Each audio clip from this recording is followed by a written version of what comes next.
So much for wanting to be on time. This is what trucking is all about, y'all. You be like, oh, I'm about to do this, and there's a train going like 1 mile per hour on the track. And across the track is where I pick up my load. It never fails. You can pre-plan, you can trip plan, you can do all the planning. But what you always end up, and this train is stopped now. It's like barely moving. But I do see the street that's down there. Looks like cars are passing. So it cleared that street. But yeah, so I'm sitting here in park. And I am running tonight to get to Missouri. We're driving overnight. Which I don't mind. As long as the weather is good, and the weather is good. I got clear weather, no rain or anything. There's rain coming here on Thursday back home. But I'll be home sometime tomorrow. So I guess I'm going to take you guys along. I'm going to pick up my loaded trailer. And we're taking it 494 miles, basically 500 miles to St. Joe, Missouri. We literally have people turning around. There's people turning around like, I can't do this. Because now, let me show you. The train has stopped. Y'all see that train is just sitting on the tracks. All right, y'all. I got to tell y'all what happened. So I pull up to the shipper and go in. And I notice people are looking a little nervous. And so I go to the table. I speak and I go to the table where the bills and stuff are. And the man was like, don't tell me you here for this particular load. You here for a trailer 515? Yeah, that's 515. Said it was ready like at 6 o'clock. Man, we gave somebody else that load. What you mean you gave somebody else that load? That's my load. So he gets on the phone talking to somebody else, and I don't know. Apparently they switched loads on. Somebody gave another driver the load to go to Missouri, and I'm just like, okay, y'all can tell me? Like, y'all had me leave my house. I've been waiting on this load all day, actually. And so I'm just like, this is very weird. So I was like, well, y'all got any other loads? Well, they're loading something. First he says, it should be ready in 120 minutes. I'm like, okay, 2 hours. Then he says 200 minutes. And then I'm like, okay, so y'all playing the guessing game. So it could be 3 hours or it can be 8 hours. So I say, okay, I'm going back home. So I got in the truck, called dispatch. Dispatch is like, what? Okay, let me call somebody and figure something out. So I think she called the other driver and trying to figure out what was going on and probably trying to figure out why did they take that load. So the story she gave me, I was just like, okay, I guess. But I'm still wondering, like, y'all can just communicate that with me. So I told her, I said, they say 3 hours for the next load, and she knew good and well that could be longer than that. So she got in touch with my planner to see if there was anything else he wanted me to do overnight. And, yeah, so conclusion was take your 10 hour and we're going to try again and put you on the other load. So, yeah, we're going to see. We'll piece it together with the video and see what tomorrow looks like. This is just very interesting. Very, very interesting. So, and what's even crazier is how your sleep schedule will just kind of be all over the place because I've been drinking coffee. I prepared myself to be up for the next 10 hours. And so now I got to try to go to sleep on top of that and get up and drive. And yeah, so one thing's for sure, I have daylight. So that's not a bad thing. But I was trying not to have traffic. I didn't want any traffic.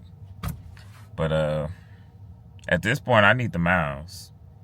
So I told her, I said, make sure nobody else is on this load or getting a load. I said, I need the miles because I didn't work for a full day. This was supposed to have counted for Tuesday. But I don't have anything for Tuesday. And not only that, like I would have try to wait for the load. But what if the load took longer than 3 hours? Then that's messing up my 14. Like, to drive an 8-hour drive, I most definitely want to be able to have my full 14.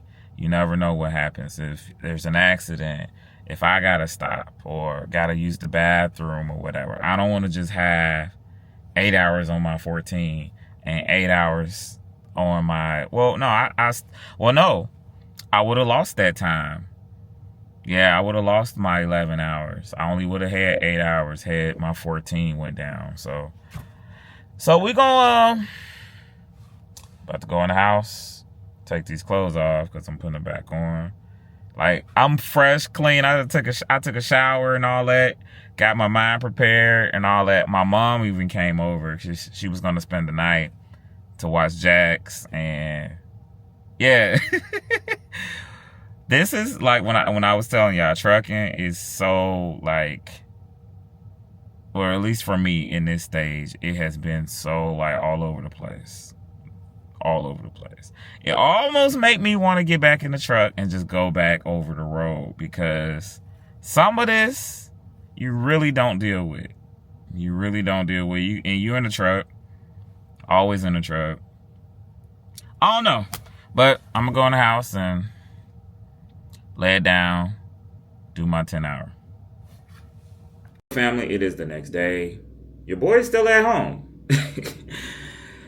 Your boy's still at home. It is 12:39 p.m. So what I did this morning, I set my alarm for 6 because I know the regular dispatchers and planners get in at that time. So set my alarm at 6, and I messaged them. I don't think I got up at 6. But I waited for like an hour from 6:30. It was 7:36 when I said, good morning. Can someone check to see if this load is ready? And I gave them about an hour to say something. No one said anything. So then I called at 8:39. And the gentleman was like, I'm going to ask, stand by. So I heard him talking. He didn't put his phone on mute or on hold. So he asked somebody. And they were like, oh, no, we'll call you when it's ready. It's not ready. And then he was like, did you hear about what happened last night? And she was like, no. And then he was like, oh, I'll tell you in a few. Then he got back on the phone. He was like, yeah, it's not ready. We'll call you when it's ready. So it's 20 minutes to 1 p.m. I don't know what's going on, y'all. I am a little aggravated by this. Let me put this out. You will see this video if things don't go right.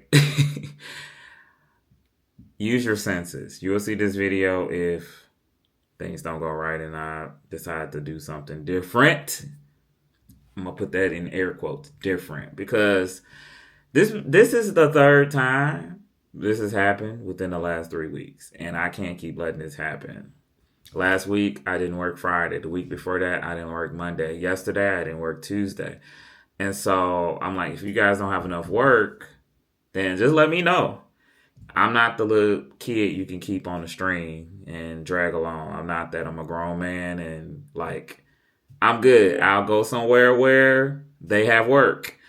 And for me to just be starting out, and when when you're told, you're like, oh, it's always busy. There's always work. And I even see messages like past weekend, they said, hey, we need some help this weekend. And last weekend was my weekend to work. No one said anything. And then when I reach out and respond, no one says anything. So I'm like, what's going on here? So we're gonna see. I'm about to go get me some lunch. I'm gonna go get some Mexican food. I have a taste for some nachos, and I'm gonna probably get a soft taco. And I'll keep you guys informed and let you guys see. But like I said, you won't see this video if things progress and I decide to stay. You never know. Later on down the line, you might see this video and you'll understand the way I'm moving. So, talk to you guys later. All right, y'all. It's me giving you an update. As you see, I am in the truck. So, this is what went down. What went down? I got a message after 1 o'clock in the afternoon that says that the load was not going to be done today. I'm like, yeah, I figured that. Instead, there's another load that I can do today. I said, yeah, sure, I'll do it because I didn't work yesterday and I need to make some money. So they tell me what trailer they want me to, what empty trailer they want me to bring down here. I get down here, drop that trailer, go in, and I'm going to pick up the trailer. And they tell me that the load is not ready. They tell me that the load won't be ready for 2 hours. And I'm like, so there's no communication with customer service, and like, yeah, it's just, I'm not about to go into all of that, y'all. It's been crazy. It's been crazy. So I'm gonna sit here and wait. I did send them a message saying, just the FYI, letting y'all know this load ain't even ready, and y'all told me it was ready today. So I don't know, like, was this supposed to be tomorrow's load? But I'm gonna sit here and get this good old detention, and then hopefully it is ready in 2 hours and not 3 or 4.